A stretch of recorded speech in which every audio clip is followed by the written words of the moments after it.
ଇଏ ହେଉଛି tetanus injection ଦିଆଯିବ ବର୍ଷାକୁ। କାରଣ ସିଏ ଆଜି ସକାଳେ ଗୋଟେ ଲୁହାର କଣ୍ଟା ମାଡ଼ି ପକାଇଥିଲା, ଆଉ ସେଥିରେ ସେ ଖଣ୍ଡିଆ ହେଇଯାଇଥିଲା।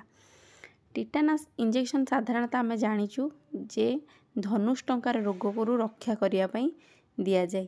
କିନ୍ତୁ ଆମେ ସାଧାରଣତଃ ବହୁତ ମାତ୍ରାରେ ଭୁଲ କରିଥାଉ ବା ନେଗ୍ଲେନ୍ସି କୁହନ୍ତୁ, ନେଗ୍ଲେକ୍ଟ କରିଥାଉ ନିଜକୁ ନେଇକି।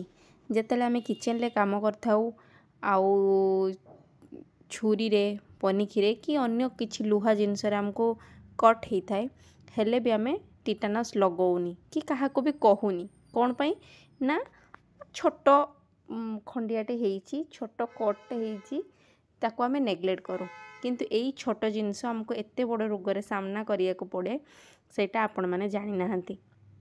ସେଥିପାଇଁ ଯେକୌଣସି କଟ୍ ହଉ, ଆମେ ବଗିଚାରେ ସାଧାରଣତଃ କାମ କରିଥାଉ, ବିଲରେ କାମ କରୁ, ବିଲରେ କାମ କଲାବେଳେ ଆମକୁ ବହୁତ କଟ୍ ଲାଗେ, ବହୁତ ଲୁହାର କଣ୍ଟା ମାଡ଼ୁ, କାଚ ମାଡ଼ୁ। କିନ୍ତୁ ସେଇ ସବୁ କଟ୍ ଲାଗିଲା ପରେ ଆମେ ନିହାତି ଟିଟାନସ୍ ଇଞ୍ଜେକ୍ସନ୍ ନେବାର ବାଉଣ୍ଡ। କାହିଁକିନା ଆମେ ମାଟିରେ କାମ କରୁ, ଖାଲି ପାଦରେ କାମ କରୁ, ଧୂଳିବାଲି ସେଇ କ୍ଷତରେ ଲାଗିପାରେ, ଗୋବର ଲାଗିପାରେ, ଯେଉଁଥିରେ କି ସେଇ ଟିଟାନି ଯେଉଁ ଜୀବାଣୁ ଗୁଡ଼ା ଆମ ଦେହକୁ ପଶିଥାନ୍ତି। ତା ଫଳରେ କ'ଣ ହୁଏ, ଆମକୁ ଧନୁଷ୍ଟଙ୍କାର ରୋଗ ହୁଏ।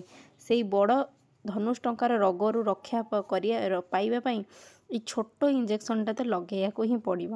ପ୍ଲିଜ୍ ମୁଁ ଆପଣମାନଙ୍କ ନିକଟରେ ହାତ ଯୋଡ଼ି ଗୁହାରି କରୁଛି ଯେ ଆପଣମାନଙ୍କୁ କଟ୍ ଲାଗିଲେ ଆପଣ ଟିଟାନସ୍ ଇଞ୍ଜେକ୍ସନ୍ ନିହାତି ମେଡ଼ିସିନ୍ ଷ୍ଟୋରରୁ ଲଗାନ୍ତୁ, କି ପାଖରେ କୌଣସି ମେଡ଼ିକାଲ ଅଛି ଟିଟାନସ୍ ଇଞ୍ଜେକ୍ସନ୍ ଲଗାନ୍ତୁ। ଏଇଟା ନିହାତି ଜରୁରୀ। ରହିଲି। ଜୟ ଜଗନ୍ନାଥ।